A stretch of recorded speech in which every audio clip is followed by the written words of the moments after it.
All right, well, good morning, everyone. As Arlen mentioned, I'm Dean Besserer. I'm the president of Zeus Mining with projects in Idaho. These are forward-looking statements you can look at. So, what is Zeus North America? We're really a new story. We were newly formed. Uh, I'm a geologist, so with about 30 years experience, worked in over 50 countries worldwide for various commodities, including a lot on the list that Arlen mentioned. Uh, I'm part of a group of, of friends and geologists and scientists that we have a staking syndicate, and we stake geological ideas. This was one of our recent ones. Uh, we staked some silver projects primarily in Idaho in 2021. Uh, Based on some geological ideas, staking areas that were not only rich in silver historically, but things that we wanted to see if there could be the potential for discovering a porphyry copper that hadn't been known in the area. Why Idaho? Well, Idaho has a rich history of mining for many commodities, silver, copper, gold, primarily the ones that we're chasing, but lots of other minerals and metals as well. Uh, you know what the geology there. Anyways, we have three projects. Our flagship property is Cuddy Mountain property, which is located in Idaho, as Arlen mentioned, beside the Hercules Silver Leviathan porphyry copper discovery. We like Idaho for a lot of reasons, as it's a safe jurisdiction and it's a great jurisdiction in the U.S. Again, about Idaho, you can see that there's a number of well-known deposits and mines, obviously primarily for silver, Hecla and America Silver, but a lot of other deposits that are either producers or up-and-coming producers, from Integra, Liberty, Freeman, Revival, uh, obviously Perpetua. So lots of great deposits. This region's known to have a lot of great deposits, and it's a state that's very mining friendly. All the jurisdictions there, everywhere through from the Forest Service to the BLM, are very easy to get along with, and it's easy to get things done there. So I like to put this up there just because Robert Friedland said it. But Robert said we're going to have a freak out as we try to change the world economy unless we develop a lot more mines. Well, we've been hearing this for a while. We've been in a depressed junior mining cycle, or mining cycle in general, and it's really true that there's not a lot of new discoveries coming on. And I think that's why Zeus is a really cool story, because we're in an area where there's one of the most exciting discoveries on the planet right now. As I mentioned, Arlen, I'm not an expert on copper and silver per se, with respect to critical minerals, but you know this is you're going to hear this a lot today. This story, but obviously, the short story is that the demand is increasing and the supply is shortening. So, and silver and copper are primarily what we're looking for, and they are primarily what's used in a lot of these in a lot of the technology as part of the critical minerals package. That being electric vehicles, solar, wind, electrical grids, and you can see the cool crossover between silver and copper. Obviously, they share a lot of these transitions. Again, this just really goes into the same thing that these are numbers that are out there, that there's record demand and there's lower production, and it's the same story for silver. It's the same story for copper. Um, you know, there's a deficit of 237 million ounces right now out there for silver. Another quote from a great name out there is that our view is that the green revolution will be highly positive for silver. So obviously that was one of the reasons why we were chasing silver and waiting for the right time. I think COVID slowed down the the momentum that some of these critical minerals had, but I think they're just regaining momentum again. And as we see a lack of new deposits coming online, and we see more demand, less supply. Again, this is just reiterating what we said before. Over the expected demand in the next 10 years alone from these three verticals is going to change. Change the market, change what's going on right now. We need more silver deposits. Primarily right now, silver deposits come from secondary production as a byproduct. We need more primary silver deposits. We need more copper. Goldman Sachs came out and said that copper is the new oil, and they think it's on a path to $15,000 a ton. Same thing. By 2030, we're looking at a 900% increase in demand for copper just from green transition alone. That's not counting things like the Chinese economy, things that are going on, elsewhere in the world. Just daily needs for copper as it's used in so many different things as part of our life. So the road to reaching net zero begins and ends with copper. And similarly to the slide I put up there about silver, it's the same thing that solar technologies, wind farms, electric vehicles, these all are technologies that use a lot of copper. You can see from the numbers there, electric vehicles alone need 183 pounds of copper on average.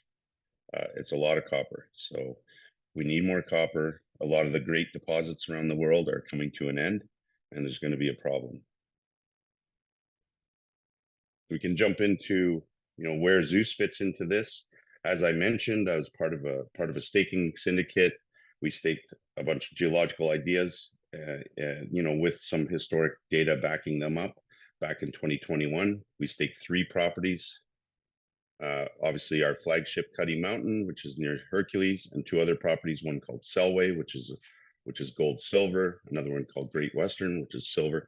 Another silver lead zinc replacement style target, much like the one at Cuddy Mountain, with the potential for porphyry copper as well. Between the 3 properties, we have over 3,800 acres. These properties were acquired and put into Zeus for cash and shares and a 2% MSR. Obviously, for this presentation right now, we're focusing really on the Cuddy Mountain property. It consists of 82 lode mining claims, 640 acres. It's about a 2.5-hour drive by road from Boise. It's all road accessible, and it's in a prime location, as you'll see coming up. So specific to the Cuddy Mountain property, it's adjacent to Hercules Silver's newly discovered porphyry copper discovery. Why did we stake this block? Our block is obviously the black one up on the top. The red circles are historic lead zinc silver showings and/or mines. There's the Lead Zone mine and the Edna May mine, which were very small producers back in the 1920s. Importantly, is the major thrust structure that runs through the middle of Hercules Silver Block and through the middle of our block, which we now know is a very important structure for controlling a lot of the mineralization in the area. We obviously staked that along that to target the rhyolite, which hosts the silver deposits.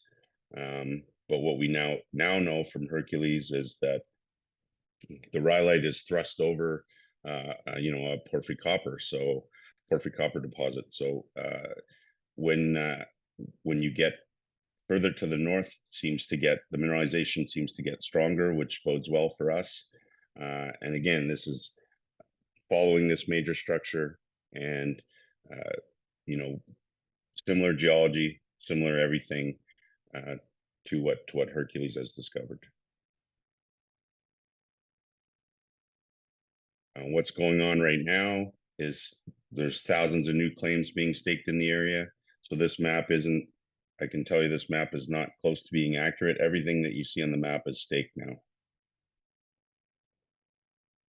What, why are we talking about this area? Well, it's unbelievable what's happened. Barrick has come in and put $23 million into Hercules Silver as an equity financing. This was our listing property in northern BC, which we'll evaluate and move on from. So what's next for us? We've obviously completed the acquisition of the properties. We've commissioned our 3D IP survey. Why is that important? Well, Hercules Silver, the IP survey led to the discovery of the porphyry copper. So they're called Hercules Silver for a reason. They were obviously targeting, similar to what we did, was a number of historic mines and showings for replacement style copper lead or silver lead zinc. And then they did a 3D IP survey, and they had a giant anomaly beneath their silver showings. They drilled a deep hole, and they hit up to 400 meters of copper mineralization. So obviously we're going to do the same thing. So what's next for us? Like I say, we've already commissioned the 3D IP survey. We'll do mapping, ground magnetics, rock sampling, soil sampling over the entire area, interpret the results, and pick high quality drill targets to be drilled next year. Our corporate structure, 52 million out. We're new, like I said, we're a new company. We just financed at 10 cents with a fifth full warrant at 15. We've got about 1.5 million in the bank from that, and we're moving on. Thanks, Dean, for that. You had talked about earlier saying like this is one of the most exciting discoveries in the planet right now, in your opinion. Can you kind of dive a little bit more into that? Like, the market lit up. Barrick came in with the big investment. They did some follow-up holes. The market seemed a little disappointed by, clearly just because they weren't as good as the first hole. But it's all playing as it should be, in my opinion. How do you see this playing out here? Well, I think what people well, a good analogy is somebody told me, look, I think we just added a small piece of Nevada to Idaho. This area has been staked for 20 miles north and 20 miles south, this belt. Having not previously recognized it as having porphyry copper potential, this is a brand new district, likened to something like in Chile, where there could be a whole series of mines and deposits along this. When you see the day that Hercules announced their discovery, I got a call from Barrick, I got a call from Idaho, I got a call from Rio. That just doesn't happen all the time. That's these guys understanding the magnitude of this discovery. This is a new regional porphyry copper belt that was previously unrecognized. It's huge. Mm-hmm. And so how do these copper porphyries usually come in clusters? Is that what you're saying? So when you find one, you're more than likely to find another one? Yeah, for sure. You go to any porphyry copper belt on the planet, you're going to see them. They line up, like a necklace. So, one of the reasons why this area wasn't previously recognized, well, nobody drilled any deep holes. That's one. But the second reason is there's part of this belt is covered by fresh basalt, so that masks everything. So a lot of what's going on, people couldn't see it. So you could see from the geology map, we're in one of those windows that's where the rocks are exposed, and that's where everybody focused all their attention. But assuredly, if those younger basalts hadn't covered a lot of the area, this belt would have been discovered a long time ago. It already been mined out already. That's it. There'd be some giant pits there. It'd be fabulous. So are we going to look back in 50 years from now from our graves and be like, wow, like look at all these mines that have been built since this discovery. Like this could be a pretty historic moment for US mining, like a belt like this. I honestly think that's right, that there's going to be a line of deposits discovered there, and depending on where we are in the cycle determines whether or not things are economic. But obviously you can see from this is a critical minerals forum, and we're going to need silver and copper. And the other thing that's really unique about this area is, you're going to have a silver deposit sitting on top of a copper deposit, so you're going to get a 2-for-1. It's a BOGO, you know. It doesn't happen very often. So not only is the silver grades are spectacular down to depth, but then the copper grades are also as good as anything on the planet with respect to porphyry copper grades. So, and you asked the question and said, well, Pete, the market was disappointed with the results. They drilled a deep hole on a hunch, not really a hunch, but basically the IP anomaly was so big that they just thought it had to be geological. So they drilled a deep hole on a hunch, and good for Chris for taking a shot on that. And then obviously, and then what they learned after they drilled a bunch of other deep holes, noticing that they drilled into a porphyry copper system, they weren't drilling in the right places. They were drilling strictly on their private land, so they weren't able to hone their targets in properly. This year, what they're telling us post that is they expanded their 3D IP survey. When they take their results and match them up with the new IP survey and the interpretation done by Barrick, that they're able to say, wow, now it makes sense. We know we didn't drill in the right spot. We drilled okay targets, but our best targets are coming this year. And they weren't permitted to drill those. So now they have more data. They have better understanding. They're doing a relog of the core. These are complicated systems. So they brought in some porphyry experts. And what's good for us is they're saying that their IP just gets hotter to the north as they go towards our block. So we like that. Yeah, no kidding. So you talk about this massive staking rush here. You said 20 miles basically on each direction. That's it. Yeah. Yeah. So when you look at your ground, you're not exactly contiguous, but you're pretty damn close. Well, we will be when the new maps come out. So, Okay. Unfortunately, the U.S. system's a bit antiquated. So to build a proper map takes a bit of time, and we're almost there on that. But I think people are going to be shocked when they see the new maps come out. I mean, we know just from the filings that Barrick staked thousands of claims. We know that Rio staked a giant block. We know that some private guys have staked over 1,000 claims. We know that some other companies that we know have come out and told us that they've staked 600 or 700 claims in the belt. So there's going to be tens of thousands. I think I saw a uranium company stake some claims there too.